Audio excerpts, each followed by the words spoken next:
Assalamualaikum warahmatullahi wabarakatuh.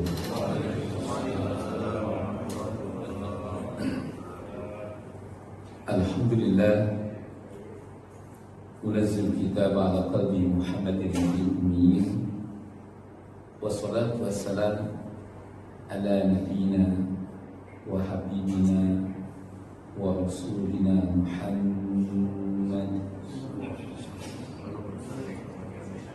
wa ala alihi wa ashabihi wa tabi'in bi ihsan ila yaumiddin, amma ba'd.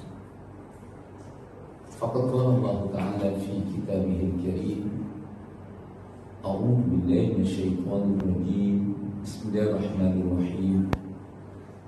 Ya ayyuhalladzina amanu idza qila lakum tafassahu fil majalis fafsahu yafsahillahu lakum wa idza qila ansuzu fansuzu yarfa'illahu alladhina amanu minkum walladzina utul ilma darajat. Wa qala Rasulullah sallallahu alaihi wasallam, man salaka tariqan yaltamisu fihi ilman syahhalallahu tariqahu ilal jannah. Shadaqallahu rasul. Bapak-bapak, ibu-ibu, segenap jemaah sholat subuh Masjid Jami'al Muhajirin, khusus segenap ketua DKM dan pengurusnya yang dimuliakan Allah Subhanahu wa Ta'ala. Alhamdulillah, pagi ini kita sudah di penghujung bulan Sya'ban. Mari kita berdoa, Allahumma barik lana fi Rajabi wa Sya'bani wa balikna ya Ramadan. Semoga Allah berikan keberkahan umur kita, Allah tambahkan, panjangkan sampai bulan Ramadan. Bapak Ibu sekalian, mari kita buka kajian ini dengan membaca basmalah.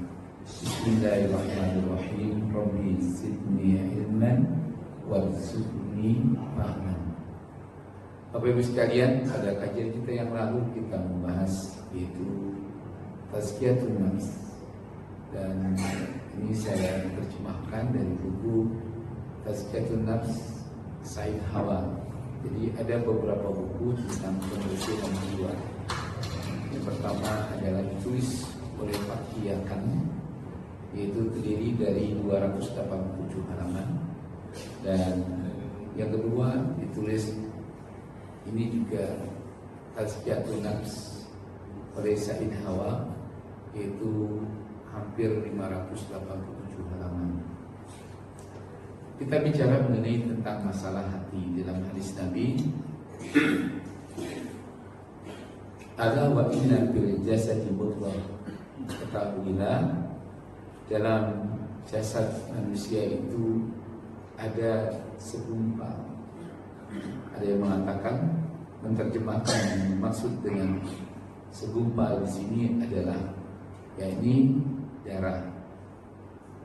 Yang dikatakan idza salahat jasadu kullu, apabila segumpal darah itu baik, maka menjadi baik semuanya. Wa idza fasadat jasadu kulluhu ala wahya aqal. Dan apabila itu segumpal darah rusak, maka rusaklah semuanya.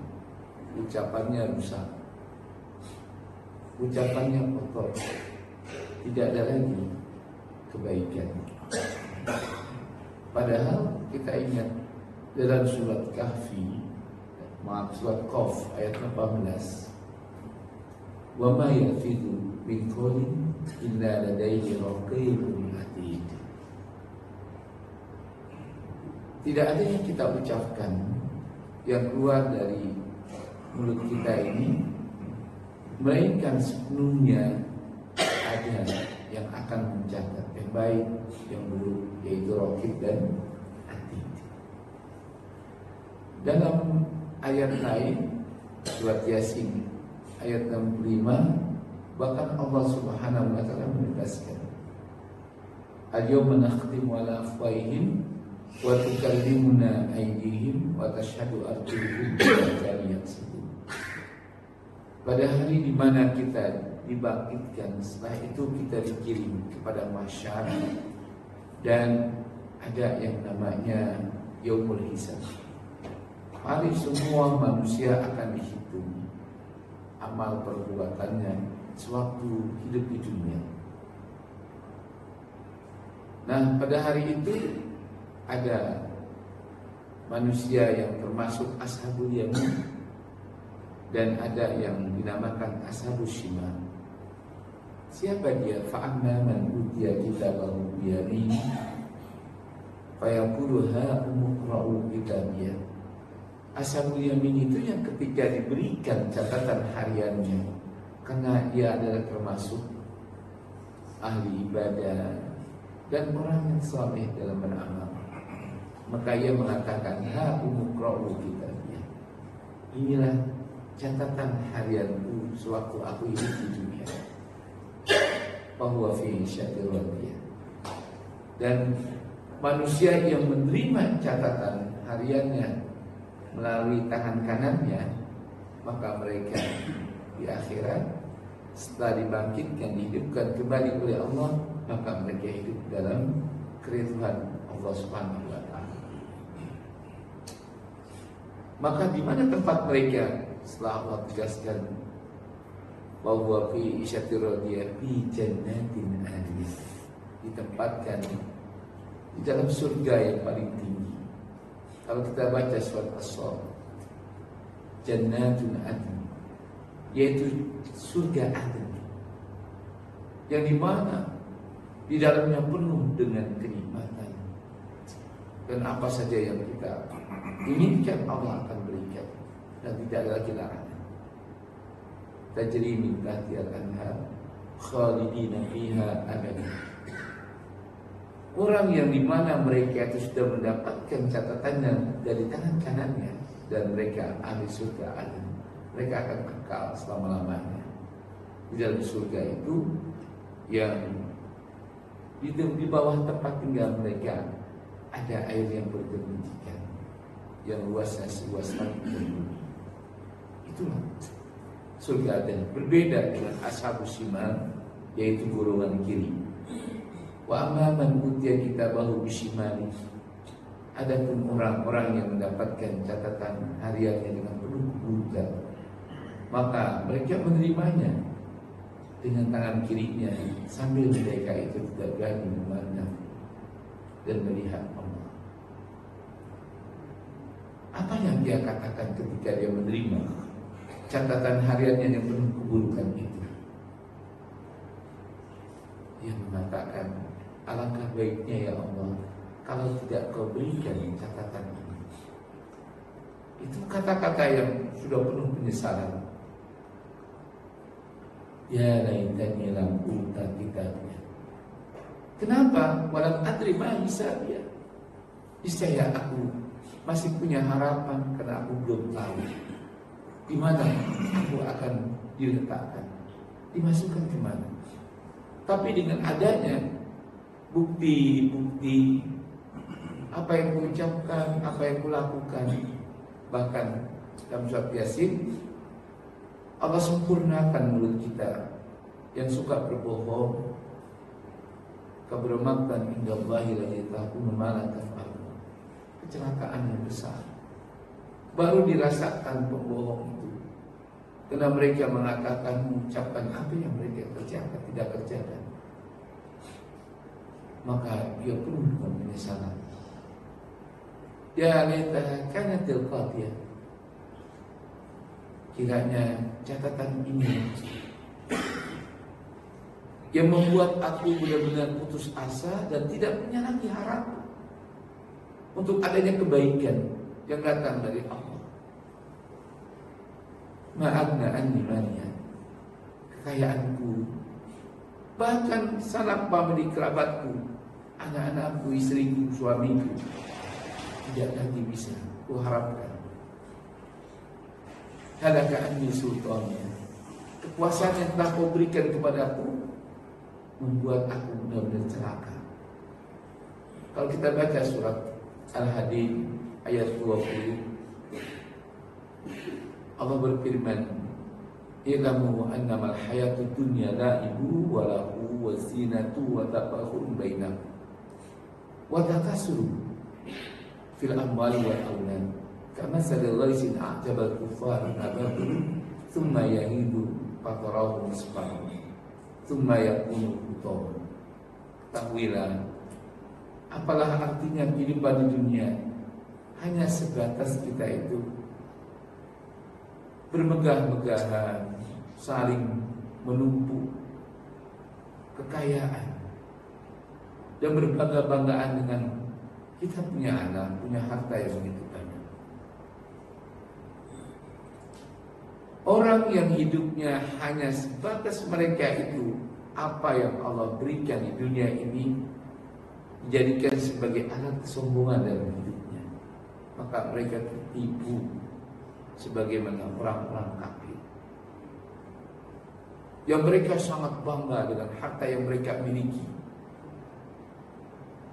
Pada hari di mana mereka itu dikumpulkan dan menerima catatan harian itu, barulah mereka tahu bahwa hidup itu penuh ujian. Kekayaan yang Allah berikan itu ujian. Bahkan kekayaan yang Allah rampas atau kemiskinan yang ada di kita dalam hidup kita ini adalah merupakan ujian. Sebagaimana ditegaskan dalam surat Al-Mulk ayat 2, alladzi khalaqal mauta wal hayata liyabluwakum ayyukum ahsanu amala. Dialah Allah yang menjadikan kehidupan ini serta kematian ini sebagai cobaan.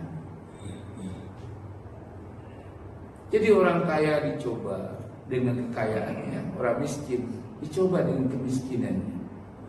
Orang yang sukses dalam hidupnya ini dicoba dengan kesuksesannya, dan orang yang selalu gagal dicoba dengan kegagalannya. Kita yang sehat dicoba oleh Allah dengan kesehatan yang Allah berikan kepadanya, dan orang yang diuji dengan kesakitan juga diuji dengan rasa sakitnya. Untuk apa? Ayyukum ahsanu amala. Siapa orang yang ketika diuji apakah dengan kesenangan atau dengan kesulitan, yang tetap mereka istiqomah beramal saleh, yang tetap mereka beribadah, yang tetap mereka itu baik pada sesamanya, yang tetap mereka itu mendatangkan kebaikan untuk dirinya dan untuk orang di sekitarnya. Ini yang kita harus renungkan. Jangan sampai kita termasuk orang yang disindir oleh Allah dalam surat Al-Hadid ayat 20 ini. Wa fil akhirati adzabun syadid. Kesuksesan yang Allah berikan di dunia ini, kekayaan, jabatan, ada siksa yang sangat berat ketika kelak kita itu dihisab oleh Allah. Apakah hidup kita itu mendatangkan kebaikan-kebaikan untuk keselamatan dari azab Allah ketika kita dihisab? Apakah kita termasuk ashabul yamin atau ashabus shimal? Buat orang yang termasuk ashabus shimal, wa fil akhirati adzabun syadid. Ada siksa yang sangat berat.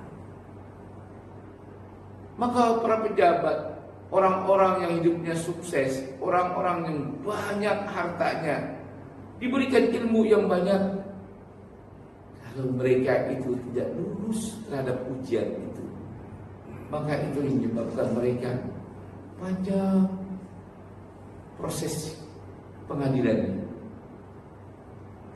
Bagaimana tidak panjang? Allah tutup mulut kita, semua panca indera dan tubuh kita disuruh memberikan pengakuan itu. Wa tukallimuna aidi. Tanganmu disuruh berbicara. Apa yang tertera dalam tulisan hati keburukan. Kalau kau protes, dengarkan tanganmu. Umpamanya kita mencuri mangga tetangga. Kata tangan, benar, akulah yang mengambil. Malaikat berkata, Tangan yang mana?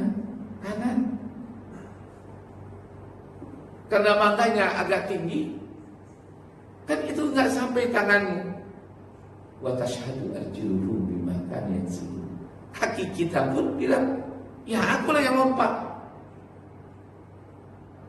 Yasin ayat 65. Kata Allah, tangan kakimu akan memberikan kesaksian sampai kau bisa mengambil mangga itu. Sampai benar-benar jelas dan nyata proses pencurian itu. Bagaimana nanti? Baca surat Al-Isra ayat 36. Wala taqfu ma laysa laka bi'ilm inna sam'a wal basara wal fu'ad kullu ulaika kana anhu mas'ula. Jangan kamu melakukan suatu perbuatan atau mengucapkan suatu perkataan, atau jangan pula kamu membuat suatu keputusan atau decision yang kamu sendiri tidak tahu maksud dan tujuannya. Sesungguhnya pendengaran kamu, karena setiap orang itu akan mengambil sebuah keputusan dan akan melakukan suatu perbuatan, dia harus menimbang. Bukankah aku berikan kata Allah pendengaranmu untuk hearing, agar kau mendengar bagaimana ini akibatnya, bagaimana ini prosesnya. Di samping pendengaran telinga kita, kata Allah, wal basara, matamu pun akan ditanya, apakah kau tidak memberikan pertimbangan pada hatimu? Jadi alat untuk memberikan pertimbangan itu yang namanya telinga, untuk kita bisa bertanya pada kiri kanan kita, dan mata kita agar kita bisa membedakan mana yang baik, mana yang buruk. Itu pun nanti akan berbicara. Apalagi tinggal hati yang kita bahas hari ini. Kalau hati kita ini baik, baik semua. Dan kalau hati kita itu buruk, buruk semuanya. Hayya al-qalb, itulah hati. Maka hati kita pun berbicara. Di samping ma tukallimuna aydihim wa tashhadu arjuluhum. Setelah itu Allah mengatakan, wala taqul ma laysa bi'ilm inna sam'a wal basar wal fu'ad, dan hati. Kullu ulaika kana anhu mas'ulan. Dimintakan pertanggungjawaban. Inilah yang sangat-sangat kita itu penting. Makanya kata Nabi ketika ditanya, "Mawadin ya Rasulullah?" Adin nasihat. Agama itu nasihat. Maka untuk menghidupkan hati kita agar kita tetap hidup dalam keadaan iman dan Islam, dan Allah selalu tambahkan hidayah kepada kita melalui hati kita itu, maka datanglah kepada orang-orang alim untuk minta nasihat. Maka meminta nasihat atau mendatangi majlis-majlis ilmu itu suatu kewajiban. Thalabul ilmi fardhun ala kulli muslimin wa muslimatin. Menuntut ilmu itu wajib atas laki-laki dan perempuan. Sejak kapan diwajibkan itu? Minallahi ilallahi. Dari kita mulai lahir sampai kita dimasukkan ke lubang lahar. Maka masih ada pesan-pesan yang namanya, kita lihat mazhab Imam Syafi'i itu, ketika kita selesai dikuburkan, maka kita dibacakan talqin untuk meyakini. Itu menandakan bahwa hadis ini sampai kita dimasukkan ke lubang lahar masih tetap kita memberikan bacaan. Makanya Allah perintahkan, ya ayyuhalladzina amanu, wahai orang beriman, idza qila lakum tafassahu fil majalis, berlapang-lapanglah kamu untuk datang ke majlis ilmu seperti ini.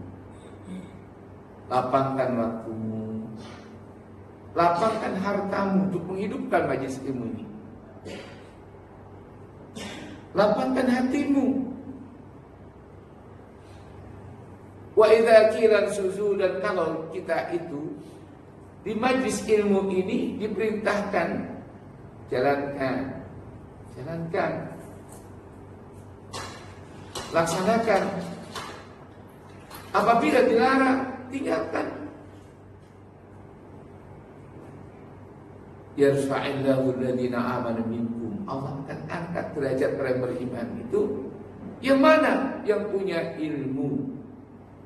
Ilmu yang apa? Ilmu yang manfaat.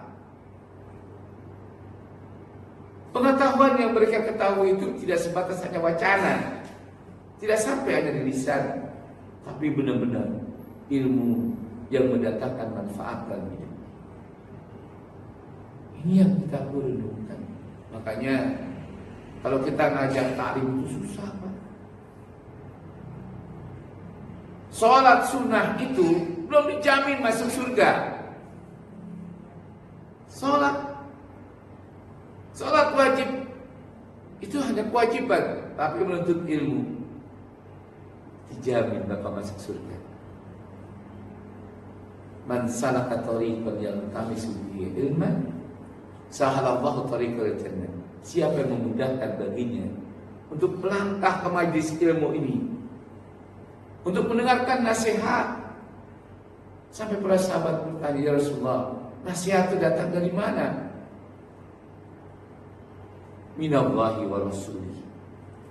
Nasihat itu yang datang dari Allah dan Rasulnya, yaitu melalui proses Quran dan hadis.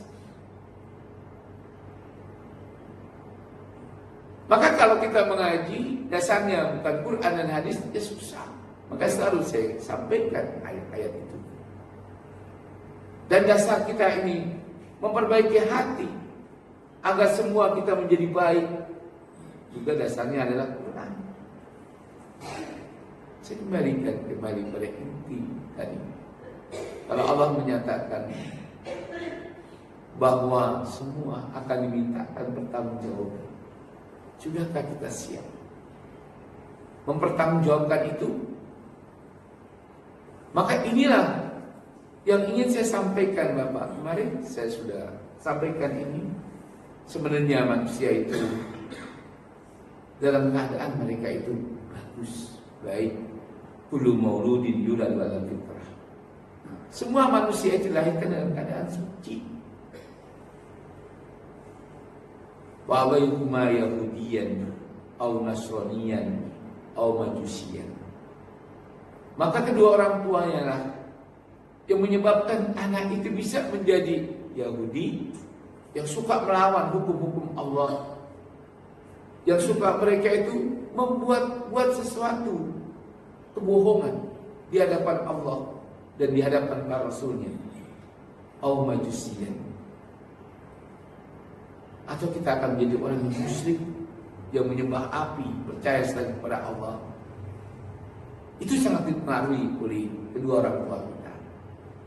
Maka dalam ilmu hereditas, kalau kita itu pernah mendalami tentang psikologi, ada 4 penjara manusia. Yang ini harus kita bebaskan anak kita. Kalau kita tidak ingin memiliki keturunan, mereka itu orang yang hidupnya mereka itu sempit, dan mereka tidak mengetahui mana yang hak, mana yang batil. Satu, yaitu agama.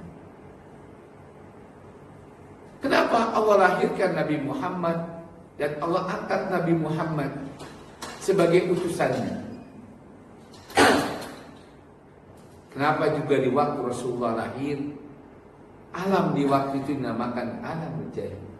Bukan berarti orang-orang musyrik mengalah, dan begitu pula orang-orang yang hidup di daerah Taif yang sangat dikenal para bangsawan hidup di tempat itu. Itu mereka bodoh-bodoh. Tidak. Dalam soal ilmu pengetahuan mereka itu maju. Bayangkan Bani Sakifah itu jauh sebelum Rasulullah itu hijrah, mereka sudah mengembara dan mereka sudah hijrah ke Madinah. Mereka sudah tahu bahwa Madinah itu suatu kota yang dijanjikan dalam kitab suci mereka. Maka mereka cari. Karena Nabi yang terakhir diceritakan bahwa mereka akan berhijrah, bahwa mereka akan berpindah kiblat dari Yathrib itu. Kalau orang bodoh dan dia tidak mengerti tentang kitab suci dan tidak mengerti juga tentang lingkungan, maka mereka tidak sampai kepada. Tapi kebodohan yang sebenarnya adalah karena mereka tidak bisa membedakan mana Tuhan yang layak disembah dan mana Tuhan yang tidak layak disembah. Mana yang harus disayangi, dicintai, dan mana yang harus diperangi. Yang paling nyata kebodohan di waktu itu adalah mereka pun tidak mengerti maksud dan tujuan Allah menitipkan anak. Sampai Umar itu mengebumikan atau mengubur anak wanita. Saking mereka takut tidak bisa melindunginya. Tapi Allah memberikan petunjuk.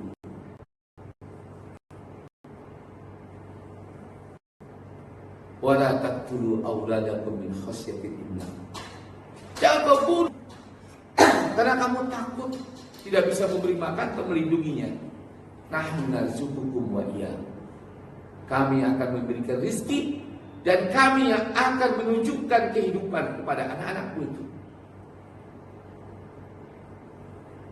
Nah, Bapak Ibu sekalian, masih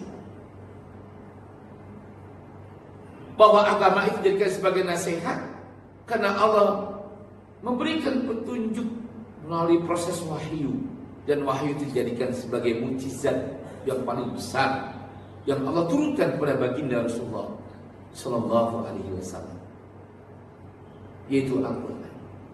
Sampai ketika Rasulullah sudah mulai umur 60 tahun dan Rasulullah itu menderita, mulai tanda-tanda keletihan, di antaranya tidak bisa berdiri lama, penyakit lutut. Itu datang 60 tahun baginda Nabi. Mulialah Nabi itu. Makanya kalau Nabi itu dalam kita mempelajari sifat-sifat sholat Nabi, dalam hadis kalau kita itu menjelang sujud harus tangan kita kedua, ya kan? Dan dalam hadis yang kedua terakhir, maka Nabi itu menjatuhkan itu tentang pemudahan. Kalau kamu orang yang sehat, kamu orang yang masih punya kekuatan, silakan gunakan tanganmu ketika kau akan sujud lebih dulu. Tapi kalau kamu sudah lemah, tidak mampu lagi karena kaku badanmu, maka gunakannya yang mudah bagimu. Itu hadis tentang kemudahan. Ya Rasulullah, sewaktu kami hidup ada Engkau, kami tidak memiliki kesulitan mencari petunjuk. Bagaimana kelak sekiranya Engkau sudah tiada lagi di hadapan kami, dengan siapa kami akan bertanya mengenai tentang wahyu? Fas'al ila Abdullah bin Abbas. Maka bertanyalah kamu kepada Abdullah bin Abbas mengenai tentang hukum, mengenai tentang petunjuk ini. Lalu Nabi mengatakan,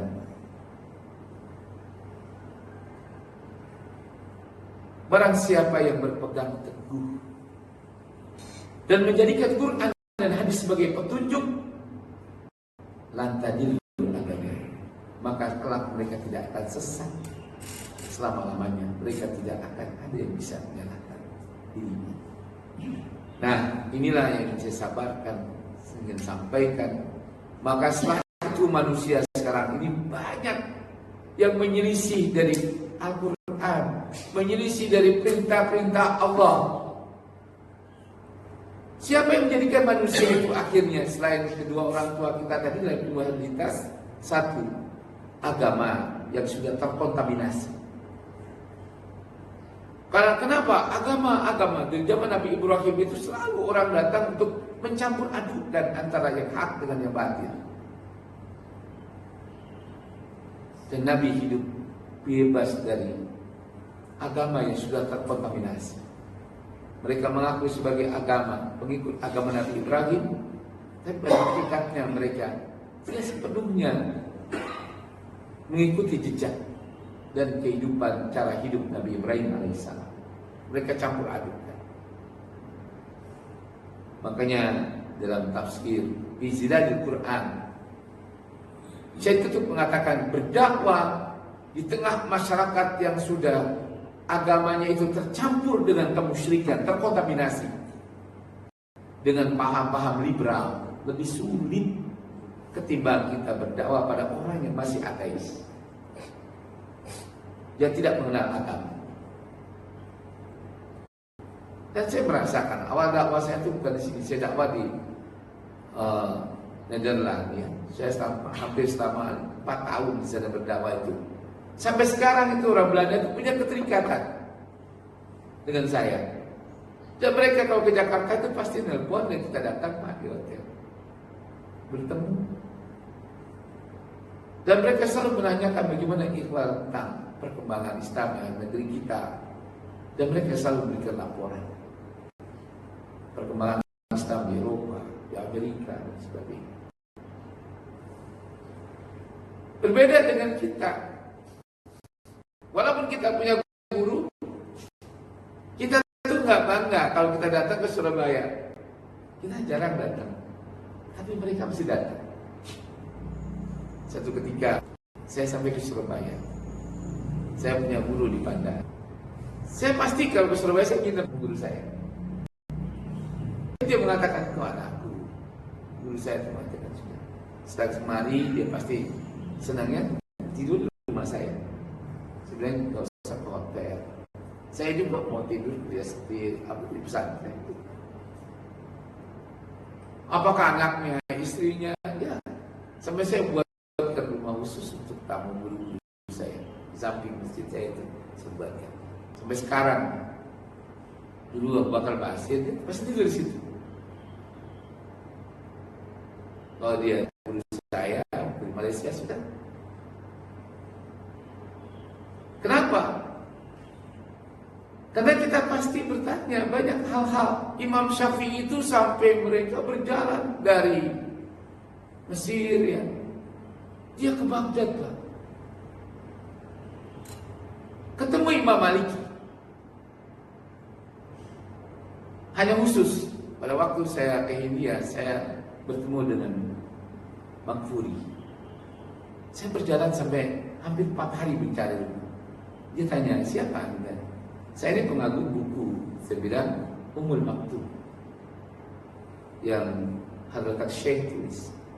Saya minta ijazah agar saya itu ingin memakai sejarah dan cara penyampaian sejarah yang Tuan Guru sampaikan dalam buku itu.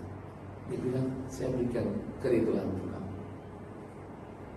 Saya terjemahkan buku itu Pak. Saya terjemahkan, saya kasih. Saya bilang, ini bukan buku saya berikan kepada Al-Fadhi. Terjemah ini. Diterjemahkan beberapa bab mereka. Dicetak akhirnya, diletak akhirnya. Nah, mana ada sekarang orang seperti itu? Kayak Imam Syafi'i. Karena kita macam Imam Syafi'i. Dia kalau ada kesulitan, dia ngadu ke guru.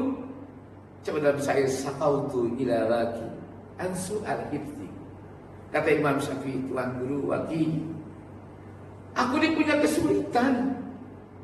Setiap kali aku mencatat apa yang kau sampaikan, aku dobit di kitabmu. Tapi besoknya saya nggak bisa mengingat lagi.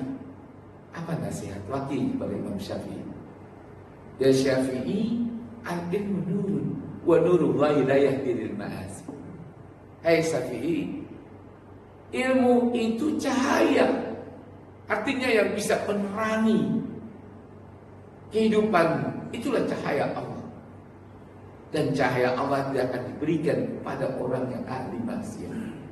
Mari Imam Syafi'i bertobat, mohon kepada Allah jadikan orang yang bersih dari maksiat. Datang. Adapun Imam Syafi'i sampai ke gurunya Imam Maliki di Baghdad. Setelah mereka hijrah ke Mesir, lama nggak ketemu, pergi. Yang ditanyakan soal apa? Apakah dia sangat hati-hati dalam beramal dan dalam hidup itu? Ini termasuk bisikan setan atau tidak? Oh, dia sudah bersurat panjang lebar dengan Imam Maliki. Sampai Imam Maliki itu membanggakan. Salah satu di antaranya, Muhammad Idris memberikan satu cerita bertemu dengan gurunya pada waktu sampai di Imam Maliki rumahnya. Maka dia sudah hampir 3 hari 3 malam tidak ketemu makanan yang padat. Sampai perutnya itu diganjal. Ditanya oleh tuan gurunya, kenapa kamu sekuat itu? Apakah kamu tidak tahu mati? Aku takut melanggar nasihat guruku Waki. Aku tidak berani memasukkan dan menjadi darah yang mengalir dari darah yang haram. Karena setiap aku datang dan aku mencoba mencari makan, tidak ada yang seret dengan keyakinanku. Semua aku bertemu sepanjang jalan ini dengan orang-orang yang muslim, sehingga aku tidak berani makan. Dan ini cerita kepada anaknya, wahai anak-anakku, akan datang seorang yang sudah setengah malaikat. Sejak umur 9 tahun dia sudah menghafal. Orang ini jarang tidur. Waktunya dihabiskan di malam hari untuk beribadah. Orang ini makannya sangat sedikit, karena dia takut kekenyangan mengikuti petunjuk Nabi dan gurunya. Makanan di waktu kau lapar berhenti sebelumnya. Datanglah ke rumah Imam Maliki, disediakan nasi, makan banyak. Imam Syafi'i karena sudah 3 hari 3 malam nggak ketemu makanan yang enak, makan lahap sampai 2 piring sampai anaknya. Ya, ini bukan Syafi'i mungkin yang ayah ceritakan itu. Tidak, dia Syafi'i. Ayah tidak berani bertanya. Kamu sebagai anak-anak bisa bertanya, kan? Tapi anaknya takut juga. Nah, malam ini sediakan air. Jangan sampai Syafi'i itu berwudu mencari air di tempat yang jauh. Sediakanlah gombangan di dekat kamar, pintu kamar. Anaknya sibuk menyediakannya.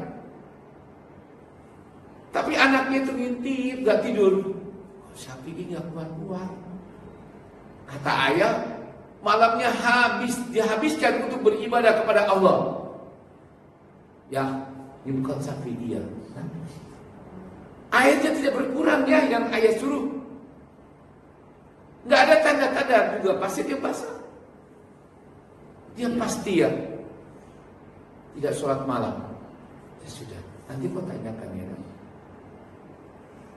Nah, 2 ini akhirnya anaknya memberanikan. Tuhan, ayahku bercerita, apakah ayahku bohong? Tuan guru adalah orang yang makannya sedikit. Kenapa sampai di rumah ayahku kau makan sampai 2 piring? Imam Syafi'i, aku yakin guruku menyediakan makanan yang membawa keberkahan. Tidak mungkin ayahmu menyediakan makanan yang ada unsur haram. Sudah 3 hari aku tidak makan, maka aku barulah makan. Ketemu makanan tempat ini, anaknya. Masya Allah. Satu lagi tuan guru, kata ayahku, kau ahli ibadah, malam-malammu kau habiskan untuk ibadah. Kenapa kau kutuku untuk berwudu di malam hari, untuk bangun tahajud? Barulah aku melihat engkau dan tanpa wudu salat berjamaah bersama ayah. Sejak tadi malam kita bertemu mendengarkan ayahmu menyampaikan hadis-hadis. Aku dombi Dan aku catat semuanya. Setelah itu kita istirahat, aku tidak tidur sampai sekarang. Karena aku takut lupa. Ya, aku turunkan semua dalam catatan-catatan ini. Jadi Tuhan tidak tidur tadi malam. Dan Tuhan juga belum batal wudhunya. Belum. Itulah Imam Syafi'i. Artinya, tidak pernah putus silaturahim dengan gurunya. Kita tahu kita jadi sampai ke Bekasi ini karena guru kita mengajarkan kita menjadi orang yang alim dan pintar, dan kita bisa mengerti ilmu dunia dan akhirat. Apakah ketika kita pulang kampung, kita datang membawa bingkisan untuk guru kita?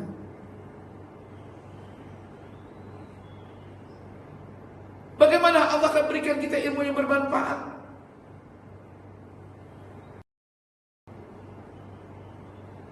Padahal Allah sudah memberikan nasihat kepada kita. Wa idza tahiyyatuhum bi tahiyyati fahayyu bi ahsaniha. Kalau kamu diberikan suatu penghormatan, pemberian yang bermanfaat, maka balaslah pemberian yang lebih baik daripada apa yang kau terima. Nah, kenapa kok kita jadi seperti ini? Itulah setan yang menyebabkan kita menjadi orang-orang yang lupa. Kita memutuskan tali silaturahim karena kita mengedepankan nafsu kita ketimbang mencari keridhaan Allah. Nah, ini kalau kita bicara masalah setan, banyak baik. Bagaimana cara setan untuk menyesatkan kita? 9 pintu masuk setan yang harus kita jaga. 9 pintu masuk setan untuk merusak hati manusia. Dia menjadi orang yang tak pandai bersyukur. Padahal Allah katakan, wa in ta'adzana rabbukum la in syakartum la azidannakum wa la in kafartum inna adzabi lasyadid. Surat Ibrahim ayat 6 dan 7. Ingatlah ketika kami telah mempermaklumkan, jika kamu mensyukuri nikmat yang Allah berikan kepadamu, aku akan tambah nikmat. Tapi jika kamu kufur, maka yang ada akan berubah menjadi azab. Tadi, wa fil akhirati adzabun syadid. Tapi kalau kita menjadi orang yang bersyukur, wa ridwanu minallah, kita akan mendapatkan keridhaan dari Allah. Jadi bersyukur itu bukan Allah tambahkan, Allah akan ridho kepada kita. Lalu kenapa kita lupa? Ini setan. 1, setan itu akan merusak hati kita dan kehidupan kita dengan cara kita itu didorong untuk menjadi orang yang emosional. Sampai Nabi mengajarkan, ya Rasulullah, bagaimana cara kita itu menahan amarah itu? Maka duduklah jika kau sedang berdiri. Jadi kalau lagi marah, kita suruh duduk. Kalau masih marah juga, kasih air, suruh minum. Masih marah juga, suruh berwudu. Masih marah juga, suruh mandi. Kalau kita ini kena sudah kemasukan setan, justru kita menjadi orang yang seolah-olah kita itu hebat. Kalau kita suka marah, kalau kita bisa marah pada anak, pada istri, pada suami. Padahal Nabi bilang, laisa syadidu bisur'ah, innamas syadidu ladzi yamliku indal ghadab. Bukanlah orang yang hebat itu orang yang gampang marah, gampang tersulut dengan emosi. Padahal kita tahu kalau orang sudah marah, akal sehatnya nggak jalan. Ya sekarang, kenapa Indonesia, Turki, Saudi Arabia, dan juga Emirat mendukung POP? Kalau kita pikirkan benar, berapa tahun kita ini berjuang untuk membantu kemerdekaan Palestina melalui PBB, gak jalan-jalan. Karena selalu mentok di hak veto. Siapa yang berani melanggar hak veto sekarang? Amerika begitu dia berjanji untuk memerdekakan Palestina, kan didukung oleh Prabowo nih, ya kan? Dengan perjanjian tidak terikat. Bagaimana maksud kita bisa memerdekakan itu? Ya kan? Pikirkan dengan panjang, jangan emosi dulu. Kenapa? Kita tanya. Kemarin saya bertanya sama Wamen Mendik Hayati, kenapa kok bisa berubah dukungan kita? Dia jelaskan, Ustaz, sampai pada waktu rapat 6 jam dengan Prabowo itu kita nggak bisa memberikan solusi. Maka dia mengajukan, kita dukung aja ini Amerika. Nanti kalau urusan sudah Amerika mengakui kemerdekaan Palestina, ya, kalau dia nanti berat sebelah, kita lawan rame-rame. Jadi hadapi semua dengan sabar. Makanya Allah wasta'inu bis-sabri was-salat. Kita tolong kepada Allah dengan sabar dan banyak berdoa. Kenapa? Emosi itu tidak memecahkan masalah, justru menimbulkan masalah. Kalau kita ingin memecahkan masalah, sabar. Insya Allah, Allah selalu bersama kita. Maka siapa orang yang suka marah, petanda bahwa mereka itu sudah dirusak hatinya oleh setan. Coba kalau bapaknya habis mengucapkan kata-kata yang kotor pada marah, setelah itu datanglah orang nasihati. Nggak pantas, masa tukang becak kau maki-maki di jalan sampai kau katakan, dasar bodoh, goblok. Orang becak tadi saya dengar, Mbak, kalau saya pinter, saya nggak jadi tukang becak. Ya kan itu.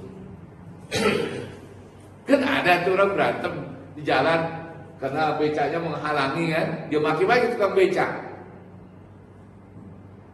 Kan tukang becak, ya kalau saya bilang goblok, emang saya goblok, bodoh. Kalau saya pinter, saya kayak bapak kali. Kan kita malu sendiri. 2. Syahwat. Manusia hidupnya rusak karena syahwat. Gak ada cukupnya. LBP itu bagus Pak, konsisten. Tapi begitu mereka gak bisa mengendalikan lagi ya, kena cinta harta.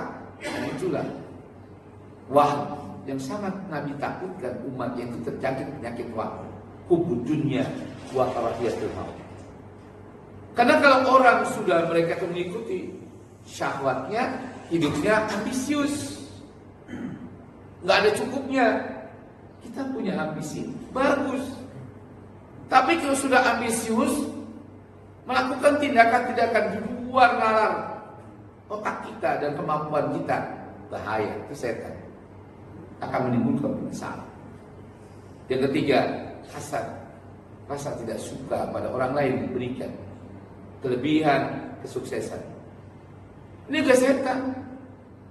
Bukankah Allah berfirman, ma asaba min musibatin fil ardi wala fi anfusikum illa fi kitabim min qabli an nabraha. Inna dzalika 'ala Allah yasir. Surat Al-Hadid. Ini ayat 24. Tidak ada sesuatu yang terjadi di bumi maupun dalam diri kita, mereka ini berlaku itu ketetapan Allah. Jauh sebelum kita lahir sudah ditetapkan oleh Allah. 4 bulan 10 hari dalam perut kita. Sampai Allah katakan, inna dzalika 'ala Allah yasir. Bagi Allah tidak ada yang susah. Dalam surat At-Taghabun ayat 9 sama. Ma asaba min musibatin illa bi iznillah. Wa may yu'min billahi yahdi qalbahu. Tidak ada sesuatu yang terjadi melainkan atas izin Allah. Barang siapa yang percaya, maka Allah akan berikan hidayah. Jadi hidayah ke awalnya adalah kita tawakal kepada Allah. Ini lihat. Oleh karena itu sudahlah, sampai Nabi mengatakan jangan berbuat hasad. Karena kalau kau melakukan hasad itu, maka habislah segala amal kebajikan, amal kebaikan, amal solehmu. Maka sifat hasad itu laksana api memakan kayu bakar, habis menjadi debu. Nah, ini yang harus kita jelaskan satu persatu. Jangan buruk sangka, suudzon, jangan suka mengeluh apapun yang terjadi, karena sudah ada jalan kehidupan kita ditentukan oleh Allah. Jangan sukaria, jangan mau ingin cepat sebaik cepat. Itu gopoh-gopoh itu kerjaan setan. Jangan kikir, jangan lucu dan sombong. Ini 9 ini harus kita hindari dan harus kita bahas.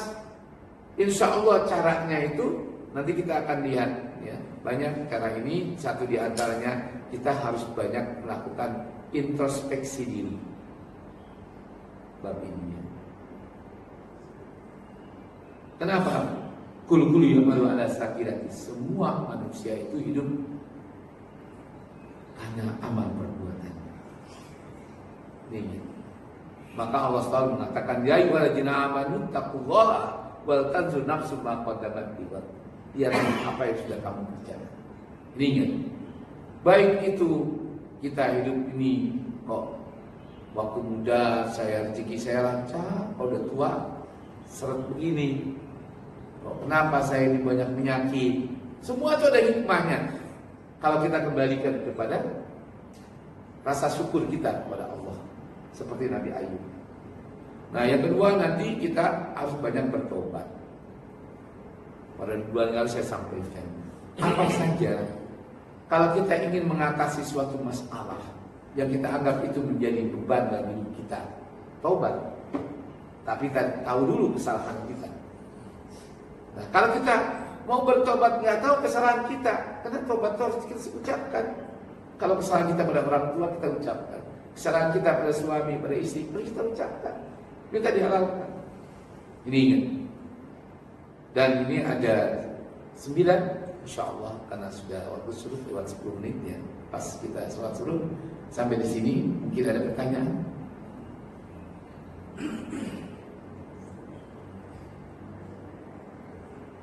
Ya, kalau kita kaitkan dengan puasa, pada intinya apa? Kalau puasa gampangnya tutup ini habis pahala kita 9 tadi.